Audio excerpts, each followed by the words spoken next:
अस्सलाम वालेकुम। मैं इस वक्त खड़ा हूँ मैन रायबंद कसूर रोड के बिल्कुल करीब कारपेट रोड के ऊपर, और एक इंतहाई खूबसूरत जगह है। 14 कनाल का प्लाट है ये, बहुत ही प्यारा, बिल्कुल चौरस आप देख रहे हैं। और इसका तकरीबन 200 फुट इसका फ्रंट है। वो सामने जो हमें बट नज़र आ रही है वहाँ से इसका फ्रंट शुरू होता है इस दीवार तक। और ये साथ में एक बहुत ही खूबसूरत 2 एकड़ में फार्म हाउस बना हुआ है, और लोग साथ में डेयरी फार्म हाउस बना रहे हैं यहाँ पर। और यहाँ पर इस साइड पर ये साथ जो आबादी है इसके बिल्कुल साथ ही मैन सिवासन रायबंद रोड, यहाँ से तकरीबन 1 किलोमीटर बनता है। 1 किलोमीटर के फासले पर मैन सिवासन रायबंद रोड है यहाँ से।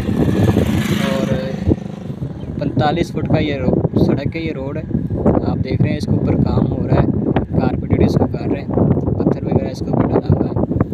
और मेन रायबंद रोड बिल्कुल करीब है यहाँ से। 14 कनाल ये जगह है। वो सामने जो दरख्त नज़र आ रहे हैं वहाँ तक ये जगह फार्म हाउस के लिए बहुत ही प्यारी, बहुत खूबसूरत जगह है। और ये साथ आबादी भी है, बिजली भी यहाँ मौके पर मौजूद है। ये साथ में मस्जिद बनी हुई है।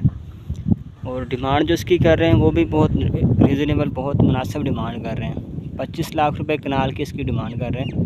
25 लाख रुपए कनाल पर कनाल, जिसमें मीटिंग में इसमें काफ़ी नेगोशिएट, काफ़ी कमी हो जाएगी। इंतहाई पुरसकून डेयरी फार्म के लिए, फार्म हाउस के लिए, वेयर हाउस के लिए, फैक्ट्री भी लग सकते हैं यहाँ पर। रोड सही है, एक्सेस ठीक है इसकी, और बहुत ही खूबसूरत जगह है।